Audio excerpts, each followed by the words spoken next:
আসসালামু আলাইকুম। আজকের ভিডিওতে ট্রান্সফরমারকে কিভাবে কাজের উপযোগী করা যায় সেই সম্পর্কে কথা বলবো। আমরা সচরাচর দুই ধরনের ট্রান্সফরমার দেখি, একটি হলো স্টেপ আপ ট্রান্সফরমার, অন্যটি হলো স্টেপ ডাউন ট্রান্সফরমার। তবে দৈনন্দিন বিভিন্ন কাজে আমাদের দরকার হয় স্টেপ ডাউন ট্রান্সফরমার। এই ট্রান্সফরমার ভোল্টেজকে ডাউন করে। এই ভোল্টেজ থাকে এসি কারেন্টে, যা সরাসরি আমরা ব্যবহার করতে পারি না। ডিসি কারেন্টের রূপান্তরের মাধ্যমে ছোটখাটো বিভিন্ন প্রজেক্টে আমরা এটিকে ব্যবহার করতে পারি। অনেক সময় ট্রান্সফরমারের সেকেন্ডারি কয়েলে দুটি তার, আবার অনেক সময় তিনটি তার দেখা যায়। দুইটি তার থাকলে সেটি হয় সিঙ্গেল ফেজ ট্রান্সফরমার এবং তিনটি তার থাকলে সেটি হয় সেন্টার টেপ ট্রান্সফরমার। আজকের ভিডিওতে আমরা সেন্টার টেপ ট্রান্সফরমারকে কিভাবে কাজের উপযোগী করা যায় সেই সম্পর্কে কথা বলবো, অর্থাৎ পিওর ডিসি কারেন্ট বের করব।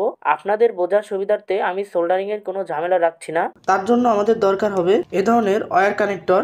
তো এই ওয়্যার কানেক্টর বাজারে আপনারা খুবই সহজে খুঁজে পেয়ে যাবেন, আর এগুলোর দাম 40 থেকে 70 টাকার মধ্যে হয়ে থাকে। অ্যাম্পিয়ার অনুযায়ী বড় ছোট হয়ে থাকে। তো আপনাদের যেটা দরকার হবে সেটা নেবেন। আমার এই ট্রান্সফরমারটি যেহেতু 3 অ্যাম্পিয়ার, তাই আমি চাইলে এখানে 10 অ্যাম্পিয়ার বা 5 অ্যাম্পিয়ার ইউজ করতে পারবো, কোনো সমস্যা নেই। এখানে অ্যাম্পিয়ারটা লেখা রয়েছে এই ধরনের ওয়্যার কানেক্টরে, দেখতে পাচ্ছেন। তো আমি 10 অ্যাম্পিয়ারটা ইউজ করছি। তো এখান থেকে আমরা 5টি কানেক্টর কেটে নেব। আমি এইখান থেকে এই 5টি কানেক্টর কেটে নিচ্ছি।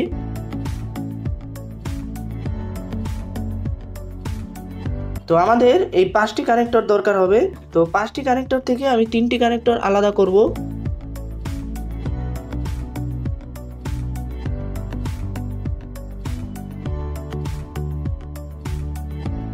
ওকে, তো আমাদের এরকম দুইটি ওয়্যার কানেক্টর নিতে হবে, যেটার একটাই থাকবে 3টা ওয়্যার কানেক্টর এবং এখানে 2টা ওয়্যার কানেক্টর। তো এখন এই যে 3টা ওয়্যার কানেক্টর রয়েছে, এখানে ট্রান্সফরমারের যে 3টা তার রয়েছে আমরা এখানে ফিট করে দেব।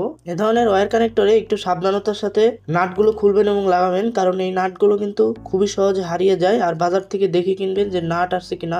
নাট না থাকলে কিন্তু এই ওয়্যার কানেক্টর দিয়ে আপনারা তেমন কিছুই করতে পারবেন না। তো এখানে যে লাল তারটি থাকে, মানে এরকম এক কালারের দুটো তার থাকে এবং আলাদা একটা তার থাকে। যে আলাদা কালারের যে তারটি থাকবে সেটি আপনারা এক সাইডে এভাবে ঢুকিয়ে দেবেন। তো তারপর এটি লাগিয়ে দেবেন।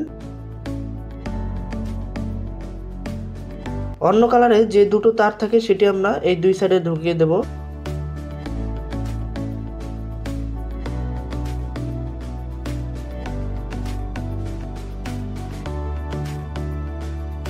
তো এরকম 3টি আমরা লাগিয়ে নিলাম, আপনারা দেখতে পাচ্ছেন। তো এখন আমাদের দরকার হবে রেকটিফিকেশন করা। তো রেকটিফিকেশন করার জন্য আপনারা ট্রান্সফরমারের রেটিং অনুযায়ী ডায়োড সিলেক্ট করবেন। যেমন এটা 3 অ্যাম্পিয়ারের ট্রান্সফরমার, তাই আমি এখানে 3 অ্যাম্পিয়ারের দুটো ডায়োড নিয়ে নিলাম। দুটো ডায়োড এখানে দেখতে পাচ্ছেন, যেই দুটো নীল তার, মানে যেই রঙের অন্য দুটি তার থাকে সেই দুটি তারে আমরা দুটি ডায়োড প্রবেশ করিয়ে দেব। তো ডায়োডের এই যে সাদা প্রান্তটি থাকে, এই প্রান্তটি আপনারা এই সাইডে রাখবেন, এই দুটো নীল তারের ক্ষেত্রেই।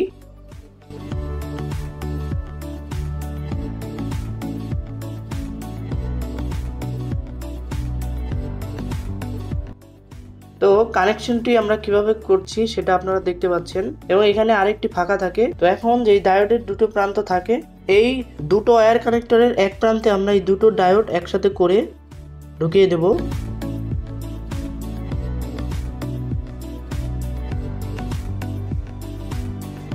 এরপরে আমাদের এই লাল তারটির কানেকশন এটাই আনতে হবে। তার জন্য আমাদের দরকার হবে কিছু তার। তো আপনারা তারও অ্যাম্পিয়ার রেটিং অনুযায়ী নিয়ে নেবেন। তো আমি এখান থেকে এতটুকু কেটে নিচ্ছি।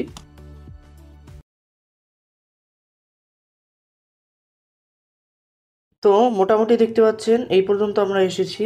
এখন এই পাশে যেই দুটো তার থাকে, এখানে আমাদের প্লাস এবং মাইনাস পাওয়া যাবে ডিসি কারেন্ট। তো এখন পিওর ডিসি কারেন্ট আমরা পাওয়ার জন্য ব্যবহার করব ক্যাপাসিটর, অর্থাৎ যেটা ফিল্টারিং এর কাজ করবে। ডায়োড কিন্তু শুধু রেকটিফিকেশনের কাজ করে, তবে পিওর ডিসি কিন্তু দেয় না। সামান্য এসির প্রবণতা তার মধ্যে থেকে যায়, সেজন্য আমরা এখন ক্যাপাসিটর ব্যবহার করছি। তো এখন অনেকে বলতে পারেন যে কোন ধরনের ক্যাপাসিটর আমরা ব্যবহার করব। আমি যেহেতু জানি যে আমার এই ট্রান্সফরমারটি 12 ভোল্টের অথবা এটা দ্বিগুণও হতে পারে, তো আমি যেভাবে কানেকশন দিয়েছি এভাবে কিন্তু সর্বোচ্চ 20 থেকে 22 ভোল্ট পর্যন্ত বের হয়। তো আমার দরকার হবে 20 থেকে 22 ভোল্টের উপরে কোনো ক্যাপাসিটর নেওয়ার, সেজন্য আমি 25 ভোল্টের ক্যাপাসিটর সিলেক্ট করেছি। আপনারা এর উপরের ক্যাপাসিটর ও সিলেক্ট করতে পারেন, কোনো অসুবিধা নেই। তো দেখতে পাচ্ছেন ক্যাপাসিটরের এটি হচ্ছে মাইনাস, অর্থাৎ যে ছোট লেগটি থাকে সেটি হচ্ছে মাইনাস হয় এবং বড়টি হচ্ছে প্লাস। তো এইখানে যে প্লাস থাকে, এই প্লাসটি আমরা যে দুইটা নীল তার রয়েছে, এই তারের যে অংশগুলো রয়েছে এইখানটায় আমাদের প্লাস অংশ বসবে, এবং এখানে যে অন্য কালারের যেটি থাকে এক একটি তার, সেই তারে আমাদের মাইনাস অংশটি বসবে। তো আমি এখানে ওইভাবেই যেভাবে বললাম সেভাবে ফিট করে নিচ্ছি। এখানটায় যেহেতু সাইজের কিছু পার্থক্য থাকতে পারে তাই আমি দুটো লেগকে সমান করে নিচ্ছি।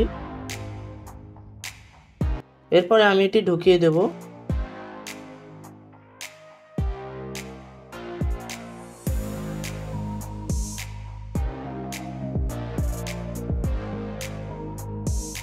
তো এখন আমি এতক্ষণ যা করলাম এক নজরে একটু আপনাদের বলে দিই। দেখেন এখানে যে তিনটা তার রয়েছে, এই তিনটা প্রথমে আমরা ওয়্যার কানেক্টর লাগাবো। তারপর এখানে যে এক কালারেরটা থাকে সেটা আমরা সিম্পলি অন্যটায় লাগিয়ে দেবো, ওয়্যার কানেক্টর এই প্রান্তেরটায়। আর এখানে যেই অন্য কালারের যে দুটো তার থাকবে সেটা আমরা এখানে দিব। দেন দুটোর সাথে ডায়োড কানেক্ট করব এবং ডায়োডের যে সাদা প্রান্তগুলো থাকবে সেই সাদা প্রান্তটি এই সাইডে কানেক্ট করব। দুটোই, একটা না কিন্তু দুটোই এই সাইডে কানেক্ট করব। তারপরে এখানে জোড়া লাগাবো। তো এখানে ডায়োড দেওয়ার কারণ হচ্ছে এখানে এসি থেকে ডিসি কনভার্ট করার জন্য। এখন এখানে কিন্তু আমরা ডিসি প্রান্ত পাচ্ছি এখান থেকে এই পর্যন্তই, কিন্তু এখানে দেখা যায় এই ডিসি কারেন্টে সামান্য এসির প্রবণতা থাকে। তো সেই প্রবণতা থেকে আমরা বাঁচতেই আমরা পিওর ডিসি বের করার জন্য ব্যবহার করলাম এই ক্যাপাসিটর। তো এখন আমাদের কাজ শেষ। এখন আমরা এখানে যে ক্যাপাসিটরের মাইনাস রয়েছে এটি হবে আমাদের ডিসি কারেন্টের মাইনাস, এবং এখানে যে প্লাস প্রান্তটি রয়েছে সেটি হবে প্লাস। তো এখন আমি এটিকে কারেন্টে দেব এবং আপনাদেরকে মেজার করে দেখাবো ডিসি কারেন্ট পেয়েছি কিনা। এখন আমাদের এরকম একটি প্লাগ লাগবে যেটার সাহায্যে আমরা এসি ইনপুট দেব।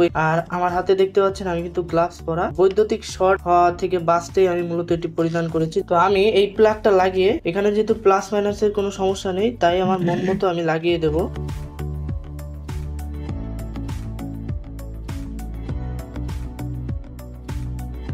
পিওর ডিসি কারেন্ট এসেছে কিনা, তো তার জন্য আমি ব্যবহার করব এই ধরনের মাল্টিমিটার। তো মাল্টিমিটারে আমি 20 ভোল্টের অধিক সেট করে নিব, কারণ এখানে ভোল্টেজের কোনো সীমা নেই, বেশিও হতে পারে। এরপরে এখানে যেই ট্রান্সফরমারের যেই প্লাস থাকে তো সেই প্লাসে আমরা এই কানেক্টরটি কানেক্ট করে দেব, এই ধরনের এলিগেটর ক্লিপ, এবং এখানে ঋণাত্মকটির সাথে আমরা ঋণাত্মক এলিগেটর ক্লিপ কানেক্ট করে দেব। এরপর ঋণাত্মক প্রবেশ সাথে ঋণাত্মক কানেক্ট করে দেব এবং এখানে ধনাত্মক প্রবেশ সাথে ধনাত্মকটি কানেক্ট করে দেব। তাহলে দেখতে পাচ্ছেন আমাদের ভোল্টেজ কিন্তু পিওর ডিসি বের হয়েছে, আপনারা সেটা দেখতে পাচ্ছেন এই মাল্টিমিটারটিতে। তো এখানে এসির প্রবণতা দেখার জন্য আমি যদি মোডটিকে এসিতে সিলেক্ট করে নিই, তো এখানে আমি এসি ভোল্টেজে সিলেক্ট করেছি। দেখতে পাচ্ছেন যে এখানে এসির তেমন প্রবণতা দেখা যাচ্ছে না, এবং এখানে ডিসি সিলেক্ট করলে কিন্তু আমরা পিওর 22 ভোল্টই দেখতে পাচ্ছি। তো এখন যদি আমি আপনাদেরকে একটি মোটর রান করে দেখাই, তো এইখানে যে প্লাস রয়েছে সেই প্লাসে আমরা দেব, তো এখানে মাইনাসেরটা মাইনাস দিব। উল্টো পাল্টা হলে কোনো সমস্যা নেই। তো দেখতে পাচ্ছেন মোটর কিন্তু রান করছে, যদিও এই মোটর 12 ভোল্টের মোটর, আমি 22 ভোল্টে রান করছি। তো আশা করছি আপনারা আজকের ভিডিওটি থেকে ট্রান্সফরমার থেকে ডিসি কারেন্ট বের করার সম্পূর্ণ প্রসেস খুবই ভালোভাবে বুঝতে পেরেছেন, কারণ যতটা সম্ভব আমি ভালোভাবে আপনাদেরকে বোঝানোর চেষ্টা করেছি। তো এখন আপনারা বলতে পারেন 12 ভোল্টের ট্রান্সফরমার থেকে 22 ভোল্ট কি কারণে বের হলো। তো এরকম সব ট্রান্সফরমারই হয়। এখানে দেখতে পাচ্ছেন যে কারেন্ট রেটিং যখন আপনি 3000 মিলি অ্যাম্পিয়ার কোনো লোডে দিবেন তখন কিন্তু ভোল্টেজ ড্রপ খায় 12 ভোল্টের আশেপাশেই থাকবে, আর অ্যাম্পিয়ার কম লোড দিলে ভোল্টেজ কিন্তু উপরেই থাকবে। ভোল্টেজ কমানোর জন্য আপনারা বিভিন্ন ধরনের বাক কনভার্টার রয়েছে সেগুলো ইউজ করতে পারেন, অথবা ভোল্টেজ যদি চান আরো বুস্ট করতে তাহলে ভোল্টেজ বুস্টার মডিউল ইউজ করতে পারেন। আপনারা যদি ভোল্টেজ কমানো এবং বাড়ানোর ভিডিও দেখতে চান আমাকে অবশ্যই কমেন্টে জানাবেন, আমি নিয়ে আসার চেষ্টা করব। আজকের ভিডিওটা এই পর্যন্তই। কোনো বিষয়ে বুঝতে অসুবিধা হলে অবশ্যই কমেন্টে জানাবেন।